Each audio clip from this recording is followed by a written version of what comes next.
नमस्कार दोस्तों, स्वागत है आप लोगों का मेरे चैनल न्यू स्पीड क्लासेज में। आज हम कक्षा 10 के सूरदास के पद की व्याख्या को देखेंगे।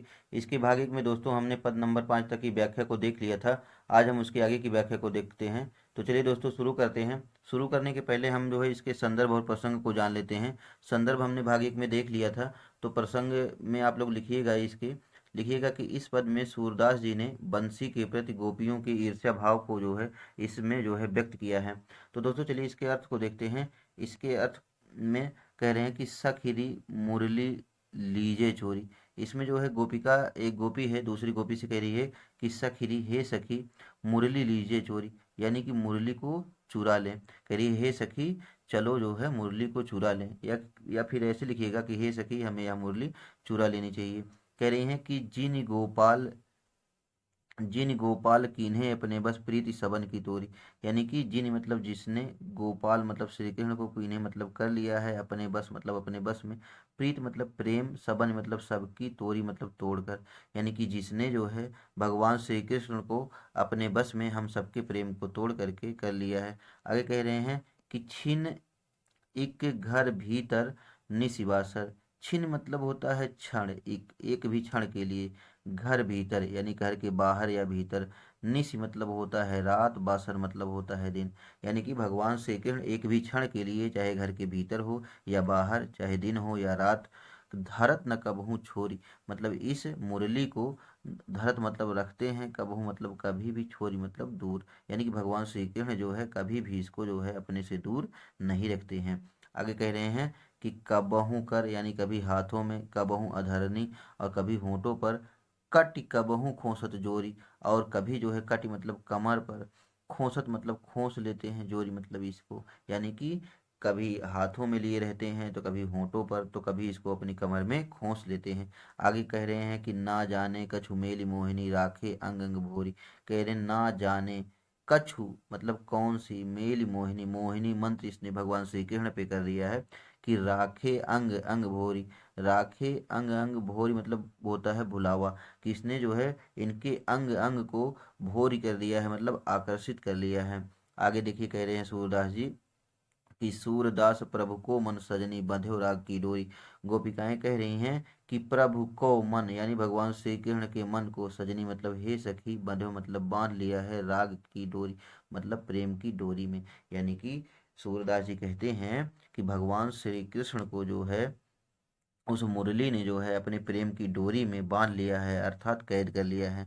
तो चलिए इसका एक बार दोस्तों फिर से अर्थ देख लेते हैं। इसमें एक गोपी दूसरी गोपी से कह रही है कि सखरी मुरली लीजिए चोरी, हे सखी, हमें मुरली को जो है चुरा लेनी चाहिए, क्योंकि जिन गोपाल कीन्हे अपने बस प्रीति सबन की तोरी, क्योंकि जिसने जो है भगवान श्री कृष्ण को अपने बस में कर लिया है हम सब के प्रेम को तोड़ करके। आगे कह रहे हैं कि छीन एक घर भीतर निशिबासर धरत न कबहू छोरी, यानी एक भी क्षण के लिए, चाहे घर के भीतर हो या बाहर, चाहे दिन हो या रात, कभी भी इसको जो है भगवान श्री कृष्ण नहीं छोड़ते हैं। और कबहू कर कबहू अधरनी कटि कबहू खोसत जोरी, कभी इसको हाथों में, तो कभी इसको होंठों पर, और कभी कमर में खोस लेते हैं। ना जाने कछु मेल मोहिनी राखे अंग अंग अंग भोरी, ना जाने कौन सा मोहिनी मंत्र इसने श्री कृष्ण जी पर कर लिया है कि उनके प्रत्येक अंग को इसने जो है आकर्षित कर लिया है। कह रही हैं कि सूरदास प्रभु को मन सजनी बंध्यो राग की डोरी। सूरदास जी कहते हैं कि गोपी कह रही है कि हे सजनी, इसने, इस बंसी ने श्री कृष्ण के मन को प्रेम की डोरी में बांध करके कैद कर लिया है। तो दोस्तों इसके काव्य सौंदर्य को अगर हम देखें तो इसमें जो है प्रेम में, ये अपने प्रिय के दूसरे के प्रति जो प्रेम होता है उसके ईर्ष्या भाव का यहाँ पे सूरदास जी ने एक स्वाभाविक और मनोवैज्ञानिक चित्रण किया है। इसकी भाषा जो है सहज सरल ब्रज भाषा है। इसकी शैली मुक्तक और गीतात्मक है। इसमें छंद जो है गेय पद है। रस जो है इसका श्रृंगार है। शब्द शक्ति बंध्यो राग की डोरी में लक्षणा है, और गुण इसका माधुर्य है। अलंकार राग की डोरी में रूपक, तथा संपूर्ण पद में अगर हम लोग देखते हैं तो अनुप्रास अलंकार प्रयोग, अनुप्रास अलंकार का प्रयोग हुआ है। तो दोस्तों ये थी इसकी व्याख्या। चलिए आगे के पद की व्याख्या को हम लोग देखते हैं। ऊधव मोहि ब्रज बिसरत नाही। तो दोस्तों इसके हम पहले प्रसंग को देख लेते हैं। इस इसमें आप लोग लिखिएगा कि प्रस्तुत पद में उद्धव जी जो है मथुरा पहुंचकर श्री कृष्ण को जो है वहाँ की स्थिति के बारे में जब बताते हैं तो उनको सुन करके श्री कृष्ण अत्यंत भाव विभोर हो उठते हैं और वे जो है उद्धव से अपनी मनोव्यथा का वर्णन करते हैं और कहते हैं कि उद्धव मोहि ब्रज बिसरत नाही। उद्धव मतलब हे उद्धव, मोहि मतलब मुझे, ब्रज मतलब होता है ब्रज, बिसरत नाही मतलब भूलता नहीं है। वो क्या कहते हैं उद्धव जी से, श्री कृष्ण जी, कि हे उद्धव मुझसे ब्रज भूलता नहीं है। वृंदावन गोकुल वन उपवन, यानी कि वृंदावन और गोकुल वन उपवन, और गोकुल के वन और उपवन, सघन कुंज की छाई, और वहाँ पे घने वृक्षों की छाया। कह रहे हैं श्री कृष्ण जी कि वहाँ वृंदावन और गोकुल के वन उपवन और सघन वृक्षों की छाया को मैं भूल नहीं पाता। आगे कह रहे हैं प्रात समय यानी सुबह के समय माता जसुमती माँ यशोदा और मतलब और नंद मतलब नंद बाबा देख ही सुख पावत, मतलब मुझे देख करके अत्यंत सुख प्राप्त करते थे। यहाँ पे श्री कृष्ण जी कह रहे हैं कि सुबह होते ही नंद बाबा और माँ यशोदा मुझे देख करके अत्यंत खुश हो जाते थे। आगे कह रहे हैं कि माखन रोटी दह्यो सजायो अति हित साथ खिवावत। माखन रोटी और दही सजायो, दही सजा करके अति हित मतलब अत्यंत प्रेम के साथ खवावत मुझे खिलाते थे। आगे कह रहे हैं कि गोपी ग्वाल बाल संग खेलत सब दिन हंसत सिरात। सिरात मतलब होता है बीत जाता था। कह रहे हैं गोपियों और ग्वाल बालों के संग खेलते हुए सब दिन मतलब सारा दिन हंसते हुए बीत जाता था। आगे सूरदास जी कहते हैं कि सूरदास धन धन ब्रजवासी जिनसो हित जदु तात, यानी कि धन धन मतलब धन्य है, ब्रजवासी मतलब ब्रज के लोग, जिनसो हित मतलब जिनका हित मतलब भला, जद उतात मतलब श्री कृष्ण जी, यानी कि सूरदास जी कहते हैं कि वे ब्रजवासी धन्य हैं जिनका हित स्वयं भगवान श्री कृष्ण चाहते हैं। तो चलिए दोस्तों एक बार फिर से इसका अर्थ देख लेते हैं। इसमें जो है जब उद्धव जी ब्रजवासियों की दीन दशा को भगवान श्री कृष्ण को बताते हैं तो श्री कृष्ण जी उद्धव से कहते हैं कि उद्धव मोहि ब्रज बिसरत नहीं। कहते हैं कि हे उद्धव मैं ब्रज को भूल नहीं पाता हूँ। वृंदावन गोकुल वन उपवन सघन कुंज की छाई, कहते हैं कि मुझे वृंदावन और गोकुल के वन उपवन और वहाँ के घने वृक्षों की छाया जो है बहुत याद आती है। कह रहे हैं प्रात समय मात माता जसुमती अरु नंद देखी सुख पावत। श्री कृष्ण जी कहते हैं कि सुबह के समय माँ यशोदा और नंद बाबा मुझे देख करके अत्यंत सुख पाते थे। माखन रोटी दह्यो सजायो अति हित साथ खवावत, और वे जो है माखन रोटी और दही सजा करके मुझे अत्यंत प्रेम से खिलाते थे। गोपी ग्वाल बाल संग खेलत सब दिन हंसत सिरात। श्री कृष्ण जी कहते हैं कि गोपियों और ग्वाल बालों के साथ खेलते हुए मेरा दिन जो है हंसते हुए बीत जाया करता था। आगे कह रहे हैं सूरदास जी, सूरदास धन धन ब्रजवासी जिनसो हित जगतात, यानी कि वे ब्रज के लोग धन्य हैं जिनका हित स्वयं भगवान श्री कृष्ण जो है चाहते हैं। तो दोस्तों इसके काव्यगत सौंदर्य को देखें तो प्रियजनों की याद में जब मनुष्य जो है अत्यंत द्रवित हो उठता है तो उसी प्रकार यहाँ पे श्री कृष्ण जी जो है वहाँ के लोगों के बारे में सोच कर करके अत्यंत भाव विह्वल हो गए हैं। उसी का वर्णन जो है यहाँ पे सूरदास जी ने किया है। तो दोस्तों इसकी भाषा जो है सरल ब्रज भाषा है, इसकी शैली मुक्तक है, इसका छंद गेय पद है, इसमें रस जो है श्रृंगार रस का प्रयोग हुआ है, शब्द शक्ति इसकी अभिधा और व्यंजना है, गुण इसका माधुर्य है, ब्रज बिसरत वृंदावन गोकुल वन उपवन में अनुप्रास है, और उद्धव के द्वारा योग का संदेश भेजने और कहने में कि मुझसे ब्रज नहीं भूलता में विरोधाभास अलंकार है। तो चलिए दोस्तों इसका ये व्याख्या हो गया। अब आगे के पद की व्याख्या को देखते हैं। उद्धव मन भय न 10-20। तो दोस्तों इसकी व्याख्या को देखने के पहले हम इसके प्रसंग को देख लेते हैं। तो ये प्रस्तुत जो पद है ये भ्रमर गीत का एक अंश है। श्री कृष्ण के मथुरा चले जाने पर गोपियां अत्यंत व्याकुल हो जाती हैं और उद्धव जी गोपियों को योग का संदेश देने मथुरा से गोकुल आते हैं। गोपियां योग की शिक्षा ग्रहण करने में अपने को असमर्थ बताती हैं और अपनी मनोव्यथा को उद्धव के समय जो है प्रस्तुत करती हैं। तो उसी का वर्णन जो है इसमें सूरदास जी ने किया है। तो चलिए दोस्तों इसके अर्थ को हम देख लेते हैं। उद्धव मन भय न 10-20। तो गोपिकाएं जो है उद्धव से कहती हैं कि हे उद्धव जी मन भय न 10-20, यानी कि हमारे 10-20 मन नहीं हुए हैं। भय मतलब हुए हैं।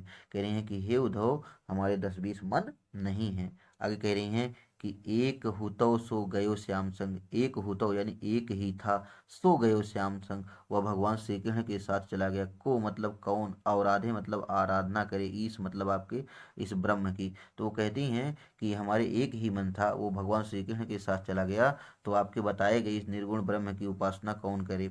आगे कहते हैं गोपिकाएं, इंद्र शिथिल भय केशव बिन, ज्यों देहि बिनु शीस।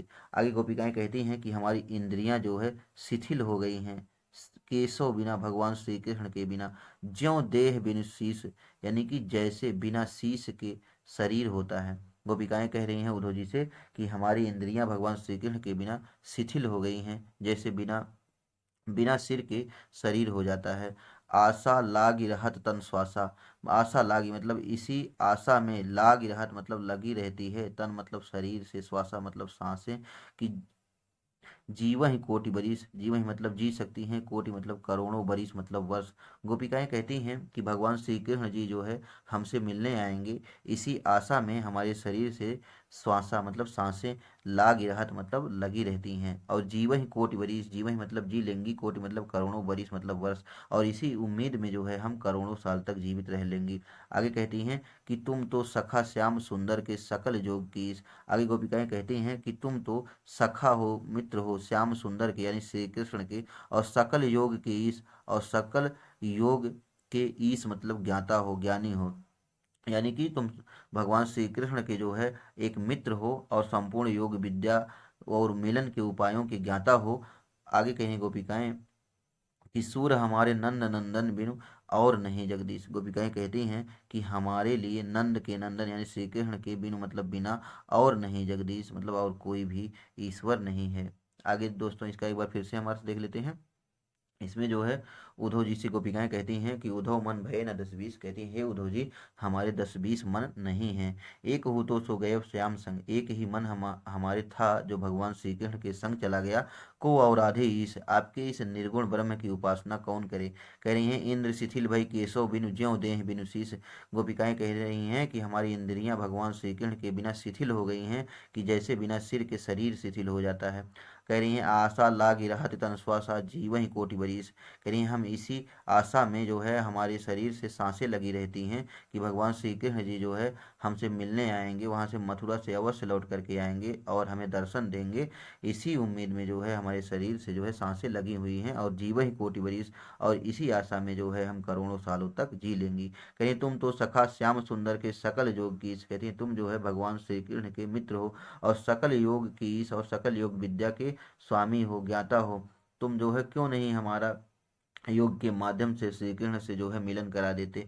आगे कह रही हैं गोपिकाएं कि हमारे नंद नंदन बिनु और नहीं जगदीश, यानी कि हमारे नंद के नंदन यानी नंद के पुत्र श्री कृष्ण के बिना हमारा और कोई जगदीश आराध्य नहीं है, यानी कि हम जो है भगवान श्री कृष्ण की ही उपासिका हैं। तो दोस्तों हम लोग इसके काव्यगत सौंदर्य को देखते हैं, तो इसमें जो है गोपियों की विरह दशा और श्री कृष्ण के प्रति जो उनका एकनिष्ठ प्रेम है उसका मार्मिक वर्णन सूरदास जी ने किया है।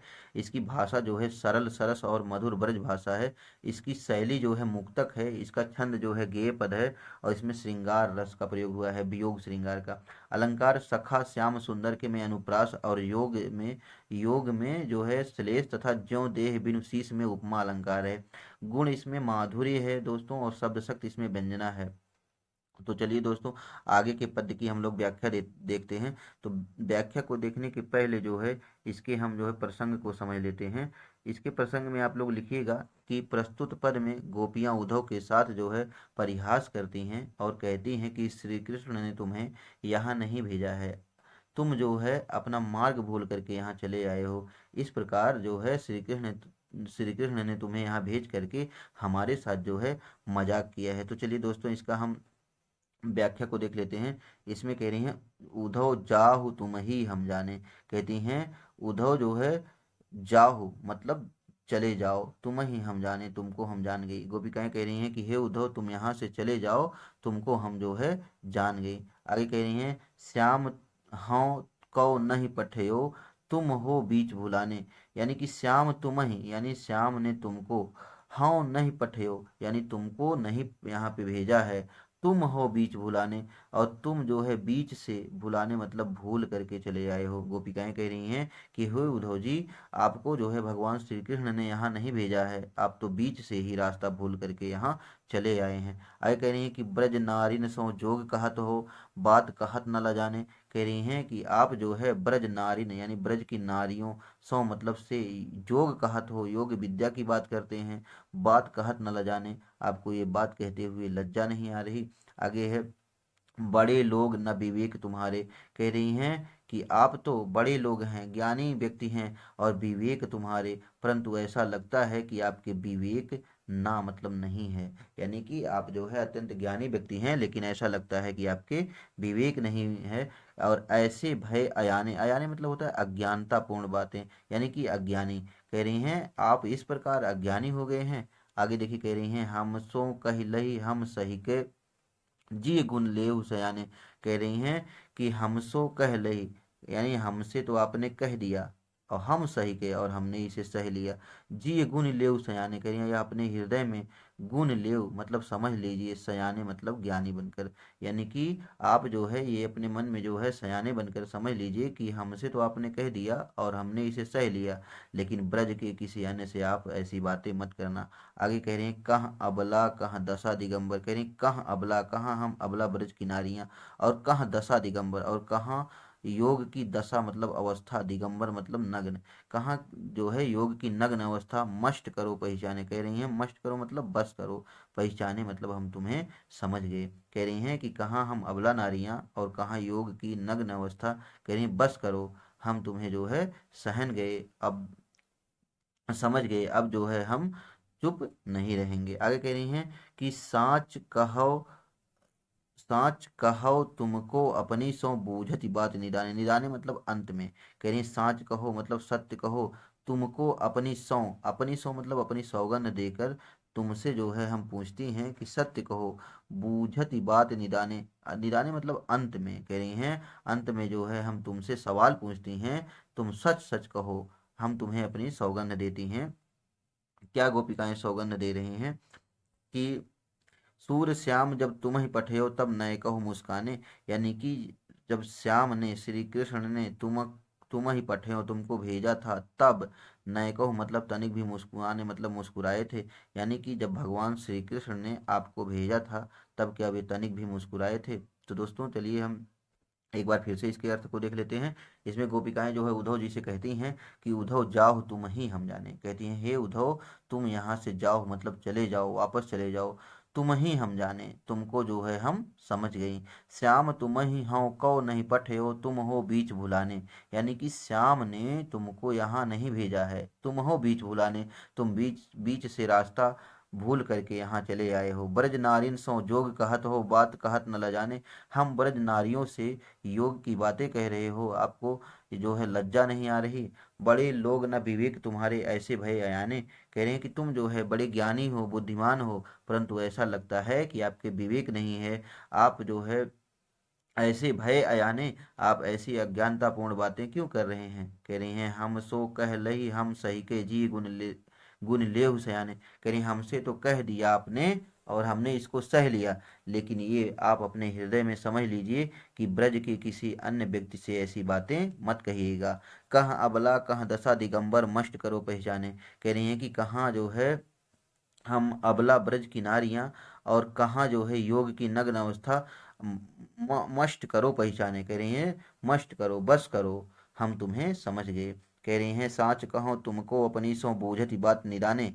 निदाने मतलब अंतिम में। कह रही हैं हम जो है अंतिम में अंत में आपसे जो है अपनी सौगंध दे करके पूछ रही हैं कि साच कहो, कि सत्य कहो, कि श्री कृष्ण ने सूर्य श्याम जब तुम ही पठे हो तब नए कहूँ मुस्काने, कि जब श्री कृष्ण ने तुम ही पठे हो, जब तुमको भेजा था तब नए कहूँ मुस्काने, क्या उस समय वे थोड़ा भी मुस्कुराए थे। यदि यदि वे मुस्कुराए होंगे तो अवश्य ही उन्होंने तुमको जो है हमारे साथ यहाँ पे उपहास करने के लिए भेजा है। तो दोस्तों चलिए हम इसके काव्य सौंदर्य को देखते हैं। तो यहाँ पे गोपियों की तर्कशीलता और उनके आक्रोश का चित्रण हुआ है। गोपियां अपनी तर्क शक्ति से यहाँ पर उद्धव को परास्त कर देती हैं और गोकुल आने के उनके उद्देश्य को ही समाप्त कर देती हैं। यहाँ नारी जाति की सौगंध खाने और खिलाने के स्वभाव का यथार्थ अंकन हुआ है दोस्तों। और इसकी भाषा सरल ब्रज भाषा है, इसकी शैली जो है मुक्तक है, छंद इसका गेय पद है, रस इसमें श्रृंगार रस है, और दशा दिगंबर में अनुप्रास अलंकार है, और गुण इसका माधुर्य है, शब्द शक्ति इसमें व्यंजना है। चलिए दोस्तों हम आगे के पद की व्याख्या को देखते हैं। इसमें जो है गोपिकाएं जो है कह रही हैं, निर्गुण कौन देश को वासी। तो दोस्तों इसके प्रसंग को हम समझ लेते हैं। तो इसका प्रसंग आप लोग लिखिएगा कि प्रस्तुत पद में सूरदास ने गोपियों के माध्यम से निर्गुण ब्रह्म की उपासना का खंडन तथा सगुण कृष्ण भक्ति का मंडन किया है। तो दोस्तों हम इसके अर्थ को देखें। इसमें कह रही हैं गोपिकाएं, निर्गुण कौन देश को वासी। गोपिकाएं उद्धव जी से पूछती हैं कि आपका जो निर्गुण ब्रह्म है कौन देश, किस देश का वासी मतलब रहने वाला है। गोपिकाएं उद्धव जी से पूछ रही हैं कि हे उद्धव जी आप बताइए आपका निर्गुण ब्रह्म किस देश का रहने वाला है। कह रही हैं, मधुकर कही समुझाई सौंह दे। मधुकर मतलब होता है भंवरा। यहाँ पे वे उद्धव जी को भंवरा समझ करके उनको संबोधित कर रही हैं। कह रही हैं, हे मधुकर, हे भंवरे, हे उद्धव, कही समझाई आप हमें समझाइए, सौंह दे हम जो है अपनी सौगंध देकर पूछती हैं, बूझत सांच न हासी हम आपसे सच पूछ रहे हैं। बूझत सांच मतलब सच पूछ रहे हैं, ना हासी मतलब हंसी मजाक नहीं कर रहे हैं। कह रहे हैं, हे उद्धव हम आपसे जो है अपनी सौगंध देकर पूछती हैं कि आप हमें सच सच बताइए, हम जो है हंसी नहीं कर रहे हैं। आगे कह रही हैं, को है जनक कौन है जननी कौन नारी को दासी। गोपिकाएं कह रही हैं उद्धव जी से कि आपके निर्गुण ब्रह्म का पिता कौन है, को है जननी और इसकी माता कौन है, और कौन नारी और इनकी पत्नी कौन है, और को दासी और कौन इनकी सेविका है, यानी इनकी दासियां कौन कौन है। आगे देखिए दोस्तों, कह रहे हैं, कैसे बरन भेष है कैसो की रस में अभिलाषी। कह रहे हैं उनका बरन यानी कि रंग कैसा है, बरन मतलब रंग, और उनका भेष है कैसो उनका वेश कैसा है, यानी उसकी वेशभूषा कैसी है, और की रस में अभिलाषी यानी वह किस रस की कामना करता है, उसकी किस रस में अभिलाषी मतलब रुचि है। और पावेगे पुन कियो आपनो जोर करेगा गांसी। कह रही हैं गांसी मतलब होता है छल कपट। कह रही हैं कि आप जो है पाओगे मतलब प्राप्त करोगे, कियो आपने अपने किए का फल, जो रे करेगो गांसी यदि आप हमसे छल कपट करोगे। कि गोपियां कह रही हैं कि यदि आप जो है बताने में हमें जो है निर्गुण ब्रह्म के बारे में छल कपट करोगे तो आप अपने किए का फल अवश्य प्राप्त करोगे। आगे सूरदास जी कहते हैं, सुनत होय रह सूरत मौन होय रहो बावरो सूर सबय मति नासी। कि सूरदास जी कहते हैं कि गोपिकाओं के ऐसे प्रश्नों को सुनकर मौन होय रहो, उद्धव जी मौन हो जाते हैं, और बावरे से यानी कि ठगे से रह जाते हैं, और सूर सबय मत नासी, मति मतलब होता है बुद्धि, नासी मतलब नष्ट हो जाती है, सबय मतलब सब। और उद्धव जी की सभी बुद्धि जो है, सारा ज्ञान जो है उन अनपढ़ गोपियों के सामने जो है नष्ट हो जाता है। तो दोस्तों एक बार फिर से हम इसके सिर्फ अर्थ को देख लेते हैं। इसमें गोपियां जो है भ्रमर गीत के माध्यम से, भ्रमर के रूप में जो है उद्धव जी को संबोधित करते हुए कहती हैं कि निर्गुण कौन देश को वासी। हे उद्धव जी आप बताइए कि आपका निर्गुण ब्रह्म जो है किस देश का रहने वाला है। मधुकर कही समझाई सौं दे। हे मधुकर, हे उद्धव, कही समझाई आप हमें जो है, हम आपको सौगंध देकर पूछती हैं, आप हमें समझाइए। बूझत सांच न हासी हम आपसे सच सच पूछ रही हैं, कोई हंसी मजाक नहीं कर रही। कहने को है जनक कौन है जननी, यानी कि आपके निर्गुण ब्रह्म का पिता कौन है जननी उसकी माता कौन है, को नारी और उनकी पत्नी कौन है, और को दासी और उनकी सेविकाएं कौन कौन है, और कैसे भरन भेष है कैसो और उनका रंग कैसा है, उनकी वेशभूषा कैसी है, और की ही रस में अभिलाषी और वो किस रस की कामना करता है, यानी किस रस में उसकी रुचि है। कह रही हैं कि पावेगे पुण्य कियो आपने जोर करेगो गासी। गोपिकाएं कह रही हैं कि हे उद्धव आप जो है हमारी बातों का ठीक ठीक उत्तर दो, जोर करेगो गासी यदि आप हमसे थोड़ा भी छल कपट करेंगे बताने में तो पावेगे पुण्य कियो आपनो आप अपने किए का फल अवश्य पाओगे। कह रही हैं, सुनत मौन है रहे बावरो सूर सबय मत नासी। कह रही गोपिकाओं के ऐसे प्रश्नों को सुन करके उद्धव जी जो है बावरे हो जाते हैं, ठगे रह जाते हैं, और वो सबय मत नासी और उनका सारा ज्ञान उन अनपढ़ गोपियों के सामने जो है नष्ट हो जाता है। तो दोस्तों चलिए इसके काव्य सौंदर्य को देख लेते हैं। इसमें जो है सगुण के उपासक के रूप में सूरदास जी ने गोपियों के माध्यम से निर्गुण ब्रह्म का जो है उपहास यानी कि मजाक उड़ाया है। आगे देखिए कह रहे हैं इसमें गोपियों की जो प्रश्न है वो व्यंग्यपूर्ण है। तो यहाँ पर जो है दोस्तों कवि की जो है कल्पना शक्ति का जो है चित्रण हुआ है। और इसकी भाषा दोस्तों सरल ब्रज भाषा है, शैली मुक्तक है, रस इसमें वियोग श्रृंगार एवं हास्य रस है, और छंद इसका गेय पद है, गुण इसमें माधुर्य है। और अगर हम अलंकार देखें तो समुझाई सौह दे और पावे गए पुनि में अनुप्रास मानवीकरण तथा मधुकर के माध्यम से उद्धव को संबोधित करने में अन्योक्ति अलंकार है। तो दोस्तों चलिए आगे की पद की व्याख्या को देखते हैं। इस संदेशों देवकी सौ कहियो। तो दोस्तों इसकी व्याख्या को देखने के पहले जो है हम इसके प्रसंग को समझ लेते हैं।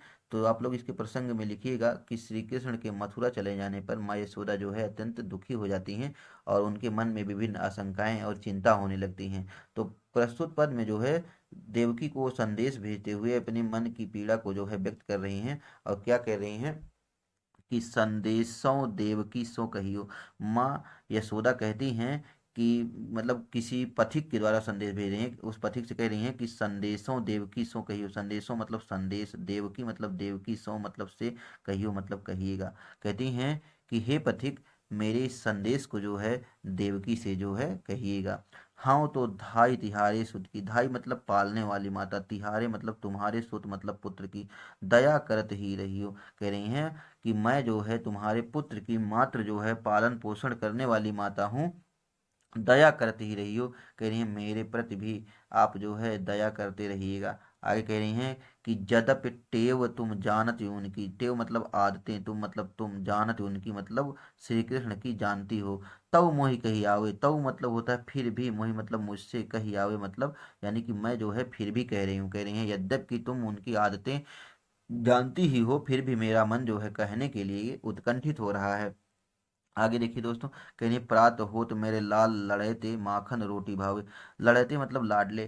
कह रही हैं सुबह होते ही मेरे लाडले श्री कृष्ण को माखन रोटी भावे, यानी माखन रोटी भावे मतलब अच्छा लगता है। कह रहे तेल उबटनो अरु तातो जल ताहि देख भज जाते, यानी कि तेल उबटन अरु मतलब और, तातो मतलब गर्म, जल मतलब पानी, यानी कि तेल उबटन और गर्म पानी को देखकर देखी भज जाते मतलब भाग जाते हैं। कह रही हैं कि जोई जोई मांगत सोई सोई देती, जो जो वो मांगते हैं सोई सोई देती, यानी कि वह वह मैं उनको देती हूँ। क्रम क्रम करके नहाते, और इस प्रकार क्रमानुसार वे नहाते मतलब स्नान करते हैं। यहाँ पे माँ यशोदा कह रही हैं पुष्पथिक से कि जो जो वो मांगते हैं वो मैं देती हूँ, और इस प्रकार से वे क्रम क्रम से जो है धीरे धीरे जो है नहाते हैं।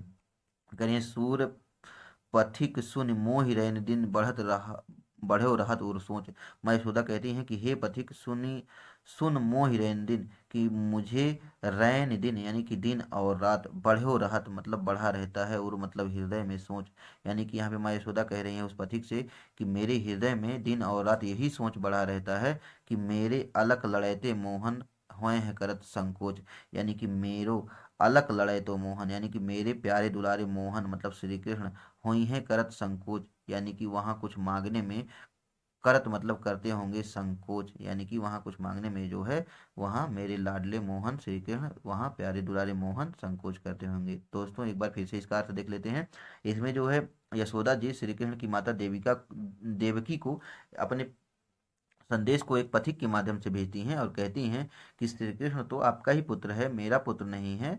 कह रही हैं कि संदेशों देवकी से सौ कहियो, वो उस पथिक से कहती हैं कि मेरे संदेश को देवकी से कहिएगा। हाँ तो धाई तिहारी सुत की, वो मैं तो जो है आपके पुत्र की जो है पालन पोषण करने वाली माता हूँ, दया करते ही रही हो, मेरे ऊपर भी दया करते रहिएगा। कह रही जदप टेव तुम जानते उनकी तव मोहि कही आवे। कह रहे यद्यपि तुम उनकी आदतों को जानती हो लेकिन फिर भी जो है मेरा मन कहने के लिए अत्यंत उत्कंठित हो रहा है। कह रही प्रात हो तो मेरे लाल लड़ेते माखन रोटी भावे।